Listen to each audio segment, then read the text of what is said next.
Hey everyone, welcome back to my channel.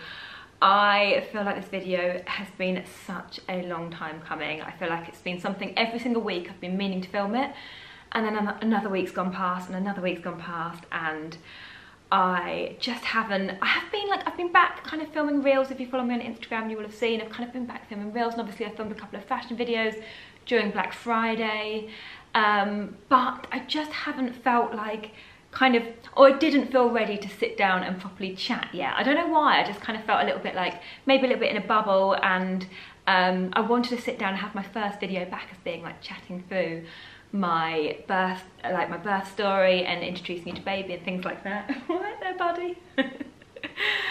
He's never very far away from us. He's always part of the trio. But every time, like to start with, the first few weeks after my birth, or just after, I was a little bit kind of like sensitive talking about it. I think because it wasn't quite the birth story that I wanted, or that I'd hoped for. I felt a little bit like, I don't know. Anyway, you'll see when I get to it. You'll kind of get the gist of what I mean. But so that I'd get upset when I start talking about it, even if I was telling family members. I'd get upset because I'd be like frustrated, a little bit frustrated. But anyway, the most important thing is this absolute little poppet is here, and she's safe and she's well, and she is just everything. She is just the most wonderful thing in the entire world, and I have adored being a mum. Like it's just been the best past 7, and she's over 7 weeks now. She's 7 weeks and 2 days. Past 7 weeks and 2 days have been the best weeks of my entire life. I have loved it, and I know you hear different kind of stories bobbing around about people's experience, and I know everyone has a completely different experience, but I have just adored it. Even the sleepless nights. I mean, I feel like every moment I've cried happy tears almost every day. I've just been like in this bubble of pure bliss and love and just obsession. And obviously I will tell you her name, but I'll introduce you, when she wakes up, I'll introduce you properly later on in the video. But like I said, I wanted to chat through my birth story just because I found them quite interesting before I had her. I found them quite interesting watching other people's, or hearing other people's. But I will kind of just a little bit of disclaimer, like I kind of mentioned, it wasn't the perfect birth story. So like if you are a little bit, if you have due, or you want to kind of like not hear a slightly negative induction experience, no, do you know what, it's not that negative. It's just, anyway, just put it out there in case you didn't want to hear that. So let's start back at my due date was October the 5th, and I had spoken to my midwife before, and she'd kind of mentioned having an induction if I got to 10 days over, which I was fingers crossed that I wouldn't get to, but obviously I did. So I kind of had in my mind that it would be at 10 days. I felt so well throughout my entire pregnancy, to be honest. I was very fortunate, and especially towards the end, I didn't get that kind of heavy feeling. I didn't get that feeling where I was like, oh, just get the baby out. Like I was just sort of like, if someone had told me I was 30 weeks when I was 40, I'd have believed them. I kind of didn't get to that point where I felt enough was enough. I just loved being pregnant. I loved it. I know it sounds annoying, but I just loved it. So I think I felt like she was so comfortable and not quite ready. And so when we got to the 10 days, actually my midwife wasn't on duty anymore when I got to just like after my due date. So the second midwife I saw, she actually booked me in for an induction on day 12. So I was like, oh, that's okay, gives me a couple more days, hopefully something will happen. I'd had 2 attempts at a sweep with no, like they didn't work because I wasn't dilated yet.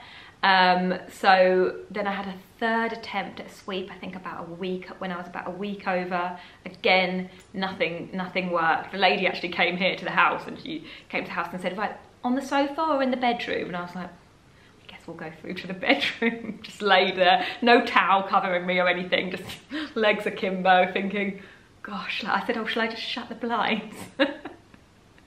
Anyway, so yeah, none of them worked, none of the sweeps worked. So I got booked in for an induction on day 12, but then when I got to day 12, I just thought, oh, do you know what, can I just leave it till day 14? So the day before I'd rang the hospital and asked them, and they were like, yeah, that's absolutely fine, but can you come in tomorrow for a CTG? And a CTG is basically, they just kind of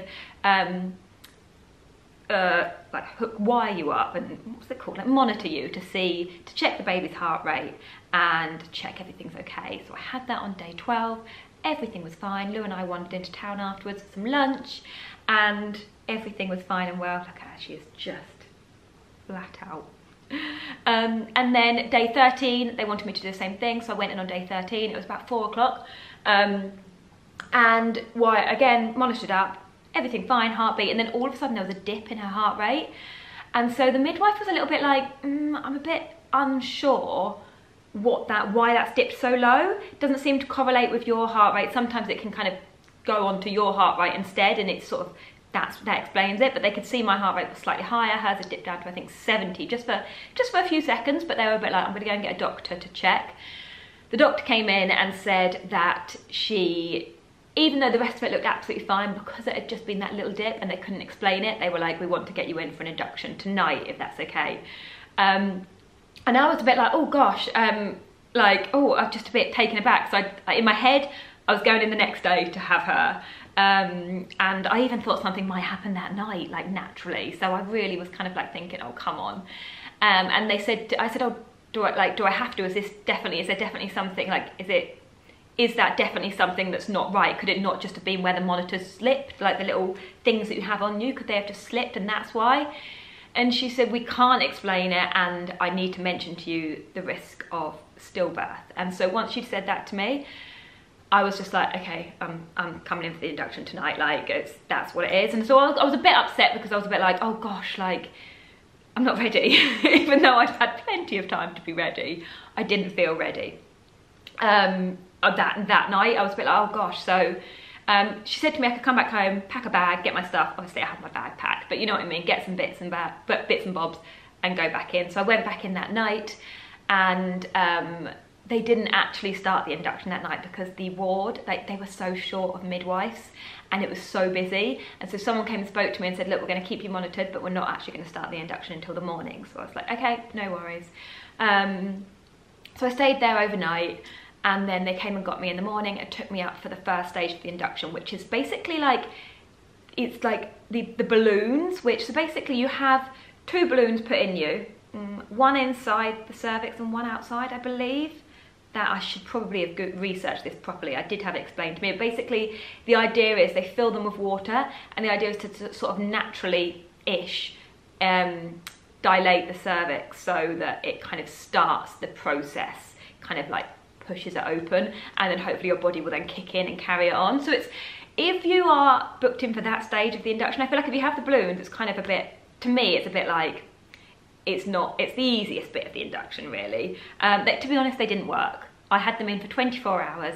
I went back down to the ward, and they left them in for 24 hours, and they said they'd examine me in the morning. They examined me, and they hadn't done anything. Not even a blooming centimetre dilated. So I was like, I know she just wasn't ready, bless her. She was just so, like she is now, she is just so cosy and chilled. I always said, because she was so, I felt like she was so cosy and chilled, and so I always said, I'm just going to be such a chill baby because she's so chilled in me, and she is. She's just the dream. But anyway, I was like, she's just happy. She's happy in there. But the later you leave it, once it's gone past 2 weeks, I know that kind of the doctors, and they just want to get the baby out. And I did feel the same once they'd sort of said about the heart rate. I did want her out safely. All I wanted was for her to be okay, really. So I just got to the point where I was like, I'll do what you want me to do now. I've given it 2 weeks. She hasn't come. Like, let's just get the ball rolling. So that was the next stage, and then after the balloons didn't work, they were like, right, we need to get you in for an induction, which a proper induction, or how I see it, a proper induction, is when you kind of get the hormone drip, which is what I didn't want. And a doctor came to speak to me, and she said, oh, we're going to try and get you in for the, the proper induction tonight. I shouldn't say the proper induction, but you know what I mean, she said to start the hormone drip and start the induction tonight. She said, I just want to let you know that the induction with first-time mums, it usually goes hand in hand with an epidural. And I was a bit like, oh, that was one thing. And again, everyone's different. Some people that have on their birth plan that straight away they know they want an epidural, and that's absolutely fine. But for me, I was like, one thing I didn't want was to have an epidural. Honestly, I'd packed you name it. I'd packed candles, I'd packed a speaker, I was planning on having a water birth. I wanted this really relaxing birth. So I was like, no, I really don't want to have an induction. So I said to the doctor, she said to me, I can tell from your face that wasn't the plan. And I said, no, that was never, that was one thing I really didn't want to do, is have an induction. And she said, well, you can see how you get on. She said, but 90% of people, if it's a first-time mum and you have the hormone drip, you need to have the induction, because the epidural, sorry, because you don't need to, but the majority of people go for it, because basically what happens is the induction ramps up your hormones and creates a fake oxytocin, I believe, or the hormone that will then get your contractions to start and get everything starting. When your body does it naturally, it also releases another hormone that kind of counteracts it and makes everything go slower and calmer. I'm saying this in very basic terms, but this is kind of how she explained it to me. But when the hormone drip kicks in, your body doesn't have that other hormone to kind of counteract that, so everything happens quite quickly and the pain can be very, very intense and your body doesn't really know how to manage it. So I'm already thinking, oh brilliant, great, off we go for this hormone drip. Anyway, they couldn't start it that evening because there was no midwives. The next day, they said, right, we've got you in, your highest priority to have the induction started today, we need to get you in. And that, again, the whole day went past. She was 16 days late by then, and the whole day went past and they were like, look, we are going to get you in, we are going to get you in. And then eventually at 6 p.m, or around 6 p.m, I got taken up to the labour ward to start the induction. Now, I was planning on having her in the birthing suite, which is where you can have, like I said, a water birth, and you can have just a slightly more relaxing experience. But obviously if you have an induction, it has to be on the labour ward. So, do you know what, I've missed a whole section out. I've missed an entire section out. So the night of the 15th, I started having contractions. I was timing them and they were every few minutes. And I was like, this is it, I'm going into labour, this is happening, amazing. And then I spoke to one of the midwives, and she said that apparently because it wasn't like regular enough and getting closer and closer together, it was, I think she said layment, what did she, basically it was labour but not proper labour yet, it hadn't started. So she said that, yeah, it just hadn't started, so just kind of like to wait. So that night I stayed awake all night because I was in so much pain with my contractions. I couldn't even lay down. I was like, I couldn't sleep because they were keeping me awake. So I thought, oh, the next day, you know, maybe it will happen. I'll go into labour properly. And then the next day it didn't happen. And the next day my contractions kind of slowed down a little bit, but then my waters broke and I thought, okay, maybe this is happening. But then my waters broke and again, the contractions didn't speed up as well. So there was a lot of factors as to why they needed to start the induction. Like as much as I wanted to wait and let it be done naturally, because my waters had broken, things still hadn't ramped up. That was why. But I was having contractions and I was having them every few minutes for pretty much 2 days. And when I went up to start the induction, I was having contractions, and I think I was having 3 every 10 minutes, and they wanted to get it up to 4 every 10 minutes, which is why they started the drip. So she said to start it off quite low and see how we got on. So we started the drip off quite low, and like I said, ideally they want 4 sets of contractions in 10 minutes. And and they were monitoring it all up, and I was 3, 3, 3, and my contractions were getting more and more painful at this point, but I was really, really sort of breathing through them. I'd watched a lot of YouTube videos and I'd listened to some podcasts, and I kind of had this hypnobirthing kind of breathing. I had a birthing comb, which I found really helpful as well. If you haven't heard of them, you basically squeeze it, and the idea is you get pain in your hand, which attracts from the pain that you're feeling in your uterus, basically. So it's kind of like a deterrent. Your brain can't focus on 2 pains at once. So if you're squeezing the comb, it takes your sort of pain mindset away from the contractions. And I did find it helped, obviously not completely, but it really helped when I was in that stage of labour. So like I said, they examined me before the induction started at around, I think it's around 6 or 7, and then the plan was to examine me again at 10:30 p.m. But before it got to kind of, I think it was around 10ish, and we were still at, we had a few sets of 4 contractions per 10 minutes, but there were also a couple of 3 contractions per 10 minutes, and she wanted 4 solid contractions every 10 minutes to show that I was in proper labour, and then she would examine. So she basically, the midwife decided to leave, to not examine me at 10:30 and wait until midnight at 12 o'clock, because they don't want to examine you too much because it can risk infection. So I think she decided she would wait, which for me is kind of where it went wrong, because I feel like if I'd have been examined then, probably would have been a different story. So it got to about, I want to say about 11 o'clock, and my contractions had been, they'd been painful, but I've been managing them and I've been getting through every single one. And then all of a sudden, it changed from normal, like a contraction feeling, to feeling like I needed to push out the biggest poo in my life. And I'm sorry, TMI, but I'm sure you're expecting it from a birth story. But I literally felt like this whole poo, and I had to, and every contraction that came, I felt like I needed to push, like bear down, rather than sort of breathe through it. I was like pushing through it. And I said to the midwife, I was like, it's just not, it's not normal. I feel like I need to poo. I feel like it's a massive poo. I need to push out a poo. And she'd said, oh, you know, it's fine. It's completely normal. It's completely normal. But I was all of a sudden, I'd gone from managing pain to being like beside myself with the pain. I was like, couldn't cope with it. And I was all of a sudden thinking, oh, at this point I'd had gas and air, but that was it. And I was thinking, oh my goodness, is this what labour is? Like, I cannot, like, why has it changed so much? Why have my contractions gone from normal contractions to literally feeling like I'm in the most pain and I'm pushing out poo, and I need to push out a gigantic poo. So I was just like going through these contractions, and each one, it was just unbearable pain. And so I went from being like no epidural to, well, actually I didn't. The midwife said to me, we need to talk about different pain relief. And she'd said before, she said to me, I won't mention pain relief, so if you want it, you ask me.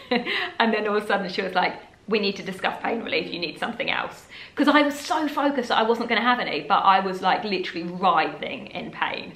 And I was like, yeah, that's fine. I'll have an epidural. Like which was, I mean, never in my agenda, but because it had ramped up so much, and because they'd said to me originally that the doctor was clocking off. No, he was back in at 8 AM, and he said, you never know, you might have had your baby by then, but who knows? He basically gave me the impression that I might not have the baby until the morning, and this was at 11 o'clock at night, and I was thinking, if I've got this pain until 8 in the morning, I can't do this. Like, I don't know what this feeling is, but I cannot do this until 8 AM in the morning. Let me just restart my camera because it's just going to, sorry, it films up until about 20 minutes and then it stops, so I thought I'd just restart it before it stopped itself. So I was thinking, yeah, there's no way that I can do this for however many hours, like I might as well just have the epidural. So the midwife went to go and get the guy to do the epidural, and he was in I think he was in theatre, or he was somewhere else and he couldn't come. So it took a while, and I could see she was getting a little bit like, she kept going outside the room and kind of a little bit like she needs some pain relief, like can we just get him, like let's speed this up. Anyway, he came in, lovely, really lovely guy, and well, I mean, I say that, it was probably just, I was so grateful that someone was gonna take the pain away from me that I was like, oh, you're a hero. Oh, I'm getting a bit hot, I need to take this blanket off her. Ooh. So he came in and did the epidural, and I think I was leaning forward. I was sat on the bed, I was leaning forward, obviously. Lou was trying to hold me really still because the contractions, I was having the epidural whilst I was still having these contractions, and like the pain was really, really intense. And after they did the epidural, her heart rate started to drop, and so they were a bit like, oh, panicked. I think that was what happened. It's a little bit of a blur, but I'm pretty sure her heart rate started to drop, so they got a doctor in to monitor me, to examine me then, even though they weren't going to. After they'd done the epidural, they got a doctor in to come and examine me. And the doctor, I laid on the bed, the epidural was just starting to kick in, but not fully. I could still completely feel my legs. And the doctor came in and examined me, and she said, "You're fully dilated, you're ready to push." And this had gone from being, this had gone from being like, I think 2 centimeters right at the beginning, or 1 centimeter right at the beginning, to fully dilated, let's push. And it wasn't just you're ready to push, it was like, start pushing now, basically. So what I think, no one really spoke to me afterwards, and I know that this is just my take on it, so I'm not saying that this is like what actually happened, but in my opinion, why I was so frustrated afterwards, and at the time I wasn't at all, I was like, I've had the pain relief, it's fine, let's get her out. But I think the reason I got into that stage of pain is because I was ready to push, and I wasn't pushing, and I should have been pushing, and I should have been examined, and I should have, like, the midwife should have examined me when she saw that my pain had said that, and when I was saying about pushing a poo out, someone should have examined me, and I should have been pushing and getting her out rather than like holding her in and having an epidural. Whew, makes me, see, this is what I mean, it gets me a little bit, I don't know why I get upset about it. Oh. Oh.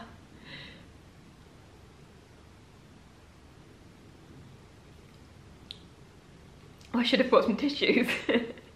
I didn't expect to get upset about it. Oh dear. Oh dear. I'm not upset, I think it's more like the frustration, because I think, why wasn't I more like vocal, or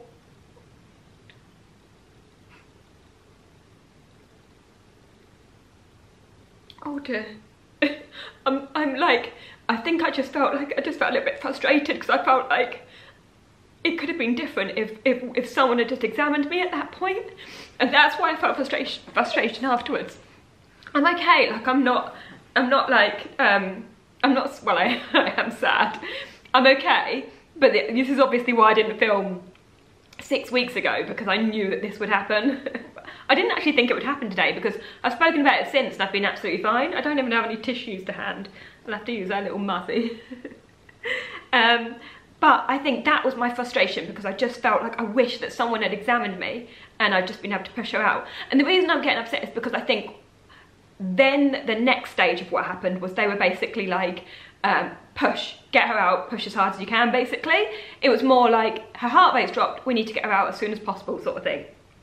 So I'd gone from just, I feel like I'd gone from like holding her in for a while we waited for the epidural, and while we waited when I should have been pushing, and then because I'd held her for so long, all of a sudden they were like, oh blimey, you should be pushing. They didn't say blimey, but they were like, you know, we need to get her out as quickly as possible because her heart rate's dropping. And then they were like, push, push, push. So I felt like I pushed with everything I had in my body. I was literally like ready to go, and it didn't take long at all, and she yeah, she came out, she flew out. And before they did the epidural, Lou had, or I think, no, when they found out that I was fully dilated, Lou had rang my mum, because she was supposed to be there with us for the birth. It was supposed to be Lou, me and my mum, but because they'd kind of given us the impression that it was going to be an all-night thing, there was no rush for my mum to come down, because labour hadn't even started. I was only, you know, 1 or 2 centimetres dilated, so they were like, you know, we've got ages yet. And so we were like, there's no point getting my mum here, because we've got a whole night of this. We might as well just let her chill, have some dinner, and come down a little bit later. So he rang her and said, quick, get her, she's fully dilated and ready to push. So my mum jumped in the car and drove down and just managed to get there for the birth, which I'm really relieved, which I'm really sort of grateful for. But yeah, so they basically just said, you're fully dilated, you're ready to push. And I pushed and pushed, and it didn't take long, and she came out pretty quickly. But I think because I was pushing with everything I had, there was no, when I'd done my research beforehand, when I looked into kind of, sorry, I was just checking in the mirror to make sure I didn't have makeup all down my face. When I'd looked into breathing techniques, they do say at one point, once the head starts coming out a little bit, to like slow it, don't let it all come out too quickly, like stop your breathing and let your body kind of open a little bit more to avoid tearing. So I think, obviously I didn't get to do any of that, it was more like, let's get her out because she's getting distressed. So I pushed her out, and then I had a 3rd-degree tear. So after she, yes, madam, I'm talking about you. Yes, madam. So yeah, so then I had a 3rd-degree tear and had to go straight into theatre.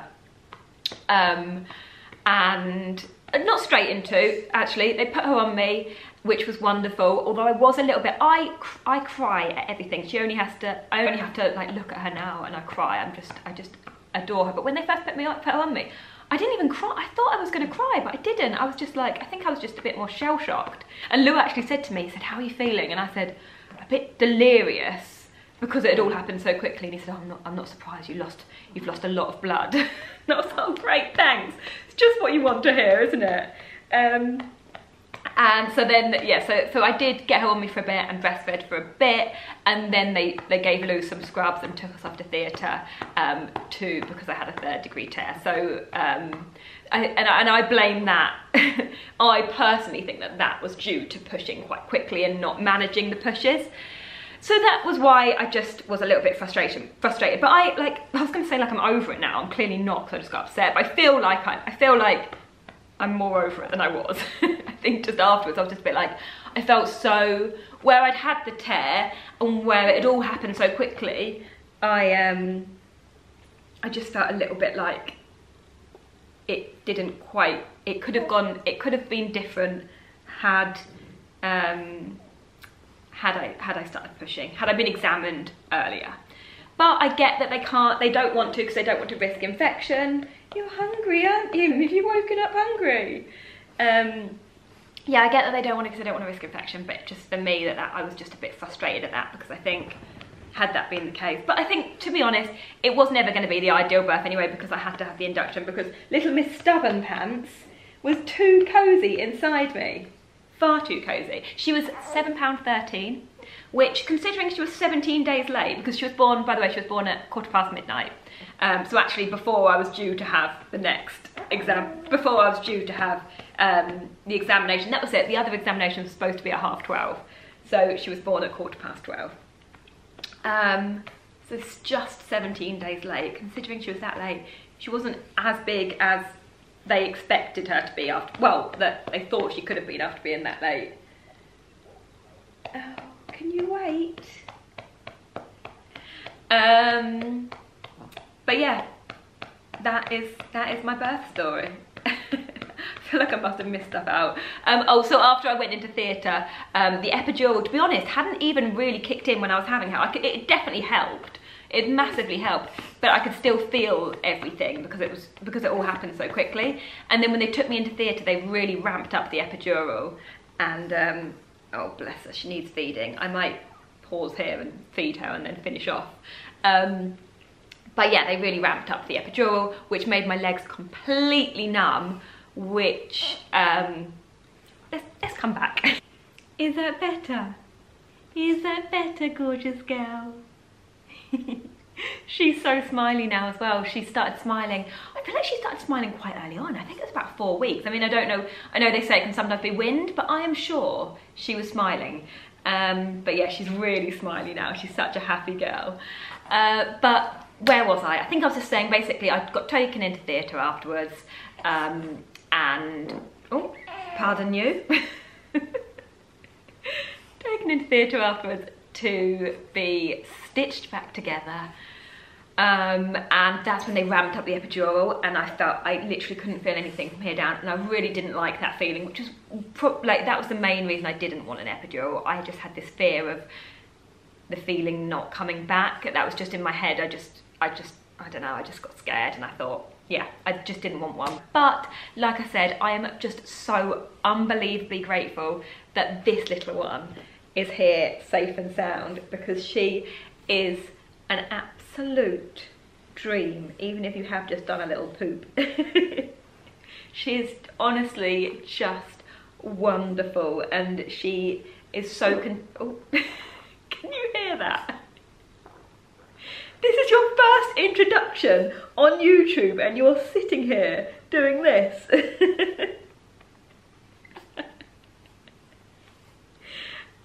She is just wonderful. Let me change her and I'll come back. Okay, third time lucky. I feel like this video has been very stop-starty. She's clean. So this is my beautiful little Lottie Rose. Are you little Lottie Rose? Little Lottie? Her name is Lottie, and do you know what? She was not named for quite a while after her birth. It got a little bit ridiculous in the end, which is why I hadn't put anything on Instagram. She didn't even have a name to start with. It took me ages. Throughout, Lou and I just had different ideas with names. I quite liked kind of slightly more different ones. He liked much more kind of traditional ones. And yeah, we just really sort of struggled to find a name that we both really loved. And I just kept thinking one would come to me and I'd think that's the one. And it just never really happened. And then I just thought, she's Lottie. She looks like a Lottie. She is a Lottie. And I know my name's Charlotte, which kind of, she's not named, I'm not like doing that kind of like, you know, when people are called Chris and then Chris Jr. or, you know, that people, sometimes like boys take their dad's name, don't they? I'm not doing that. I mean, I know she's called Lottie and I'm Charlotte, but no one's ever called me Lottie. Lottie has never been a nickname for me. My mum used to call me Mum sometimes actually still does call me Charlie, but I've never been a Lottie. And I feel like she is a little Lottie. And she's just my perfect little Lottie. So that's her name. And I wanted to tell you guys over here first, because I didn't want to because I put things like, I put pictures up on Instagram first, and I feel like I've got like such a, I don't know, just such a lovely relationship with my YouTube viewers and people that watch videos here, and I just wanted to, yeah, let you guys know her name first. So this is Lottie. And honestly, she is an absolute dream. I feel like I've just won the lottery with babies. She is so content, so happy, so wonderful, and I just absolutely love being a mum. I love every single thing about it. I feel like, yeah, just so content with her. So that, I feel like I've covered everything. And yeah, a few tears in the middle, but I feel like we got over it quite quickly. We moved past it. And that is why it's taken me such a long time to film this, but I cannot believe Christmas is less than 2 weeks away, and we've got this little one here for Christmas, and oh, she is just so scrumptious. Look at those little legs. I've actually got her 6 to 8 week, like I think you get a checkup between 6 and 8 weeks. I've got her 6 to 8 week checkups tomorrow, so you will be weighed and we'll see how much weight you've put on. But I will finish off this video by inserting some little videos or pictures of her from when she was really Diddy, because obviously you guys, if you don't follow me on Instagram, you didn't see her as like a proper Diddy newborn, so I'll insert a few of the first pictures I took and things like that. My mum did actually film her coming out of me, which will not be going onto YouTube. I just thought, I wanted to have some video footage to remember, and so we've got that. I've not actually watched it back since the day after. Since then I haven't actually looked at it, because I think we'll wait and watch it back at a later date. But yeah, I'll insert some pictures and videos of her when she was a little first newborn, but she's still Diddy and cute, but chunkier than you were. You love the milk, don't you? But I'll see if I can get a little smile out of her, because honestly, she's so smiley. It's just wonderful. Every single morning when she wakes up, she doesn't wake up crying, she just wakes up like looking around, and I say, good morning, and she's like, you're looking at the light, aren't you? Are you looking at the light? Hey? Can we have a smile? Could we have a smile, please? Could we have a little smile? Do you think we could have a little smile? Boo, boo, boo, boo, boo, boo, boo. Now you're just playing stubborn, aren't you? And she started to lose her hair as well. I don't know if you can tell, but she's got like a little little mullet at the back where she's lost like a little panel of hair. Haven't you? You lost a little bit of your hair. She's just wonderful. Hey? Are you wonderful? Should we say goodbye then? Oh, tired girl. Tired girl, you gonna get back to sleep? Are you gonna get back to sleep, gorgeous girl? Right. Anyway, I'm gonna finish off the video here. I hope you enjoyed it. And yeah, we'll catch up soon. Oh, that's what I meant to say. I'll do a Q&A, like kind of, because I feel like I've covered the birth, but I feel that it's probably more kind of like questions. So I will do a Q&A. So if you've got any questions, leave them below. Usually I put this on my Instagram, but for any of you that don't follow me on Instagram and you've got any questions that you want me to answer, if you leave them below, then I'll film that next week at some point. A little chatty Q&A. But yeah, thank you so much for watching, and hopefully we will see you again in my next video. Goodbye.